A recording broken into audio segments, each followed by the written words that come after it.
Hi, and welcome back to my YouTube channel. My name is Angel. I'm a director of photography and DI colorist based here in Mumbai, India. In today's video, I'm going to talk about transitions, both video transitions and audio transitions. So, first of all, why is a transition necessary for a video editor? Well, sometimes you might want to end a video or start a video with a black screen and then slowly the video starts coming, or it ends slowly, gradually fading to a black screen or white screen if that's your preference. And sometimes you want to dissolve two clips so that the cut is smoother or the transition is smoother. There can be many implications. I'm not here to teach you editing. I'm here to teach you the software, the DaVinci Resolve 18 software. So let's learn some very basics of transitions for both video and audio. So let's quickly jump to the computer. So on any clip, when you hover on a clip, let's make it bigger so that you can see. You will see these two arrows on the left and right corner. When you use them, it will create a dip to black kind of fade to your clip. So let's see, let's play it from here.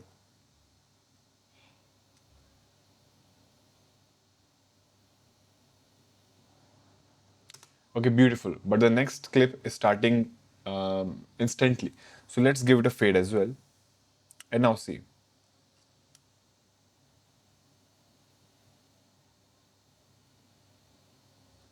Okay, so that's one way of adding a very quick transition to your clips.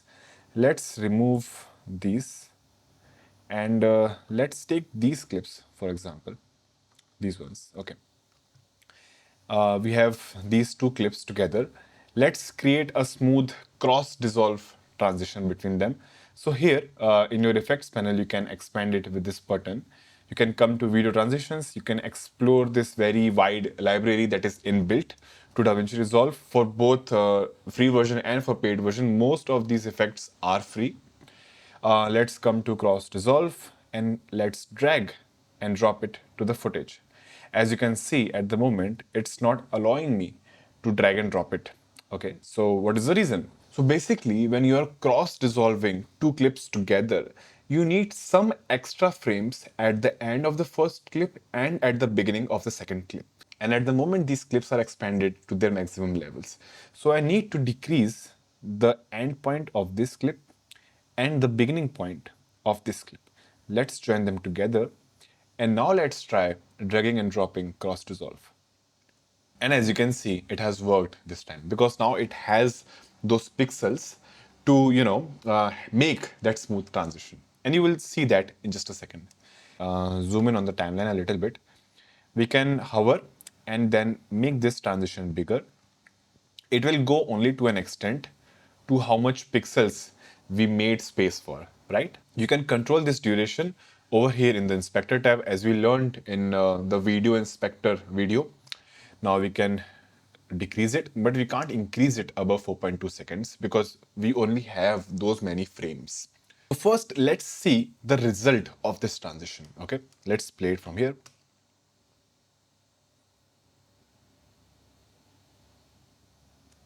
Lovely. Okay, so you must have seen this kind of effect very occasionally in films and in music videos and all sorts of edits. It's a very common transition effect. Now, what else you can do in your inspector tab is alignment. Well, alignment basically means that right now it's set to the center alignment, which means it's putting this transition between those two clips. But I can align it to the end of the first clip, like so, or the beginning of the next clip, like so. Let's see the effect now.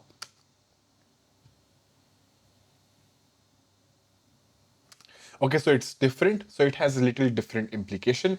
You can choose your preference. You can, alter these settings and come to a conclusion, whatever you like the most or whatever works the best in your case.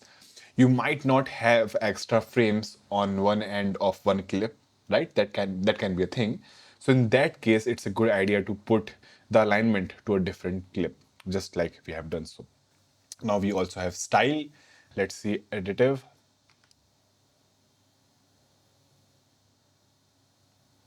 Okay, so these are different effects that you can play around with. Let's quickly change it to video again. Well, we have a start ratio and we have an ending ratio. You can alter these settings and come to a conclusion. We have ease. Let's do ease and let's make this transition in the center. Now, as you can see, a curve has been made.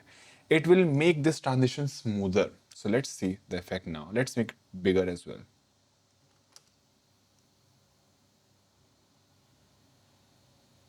Beautiful. Okay, so this is what ease does. I think I can recommend you to use in and out ease almost every time. Now we also have this transition curve. It's basically animating itself. It starts from 0 and then it will end to 1. You can play around with these settings as well. You can click on it and you can see this keyframe animation. If you haven't been following my channel for the past 10 or so videos, I recommend you to do so because we have covered a lot of basics to come to this point. All right, let's move forward. Now, as we learned that these sliders are giving a dip to black kind of effect. It's black because there's nothing below these layers. Let's move this clip up and this clip as well. Let's add a generator effect, a solid layer. Let's make this layer white in color. Now let's decrease these sliders and let's see what the effect is. So in this example, we have learned that these sliders are basically affecting the opacity of this video clip, right? So whatever is going to be below these clips, that will be the result. To make this easier, let's put them back down. Let's remove these opacity sliders. Let's put another effect called dip to color dissolve. Let's make them big. Now we can adjust this color. If you make it white, then the dissolve will be white. If you make it black, or let's say if you make it purple,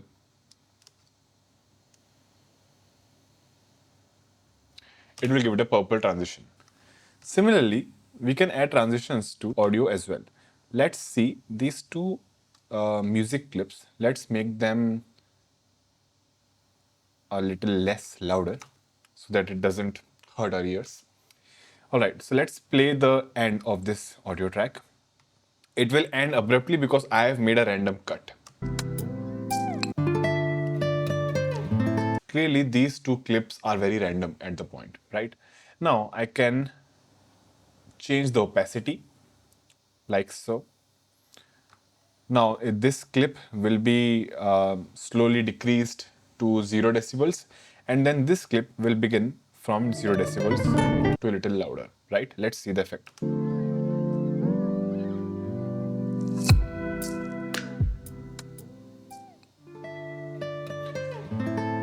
That's a very common way of doing so. We can ease this transition very easily.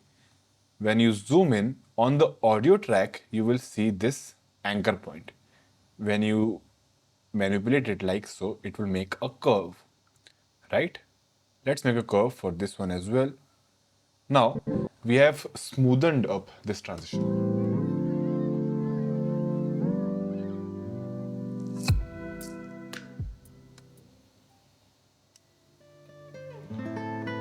Perfect. Let's also explore the audio transitions that we have inbuilt in DaVinci Resolve. Okay, when I drag and drop crossfade, it's not allowing me to put it in the middle. Just like in the video, let's make some space here. So let's put the transition now. And as you can see, it's showing up now. Okay, so I've made the crossfade a little bigger. Let's play the two clips together now. As you can see, it has merged these two layers together. It's giving a smoother transition, but not as smooth as a fade in and fade out, right? Okay, so this is cross fading your audio clips together. So this is it for transitions, basically. I hope you find this video interesting and you can use these tools and effects in your workflow. Let me know in the comments down below what videos you want me to make in the upcoming ones. And subscribe to my channel if you're liking the content so far. I will see you in the next one, and thank you so much for watching.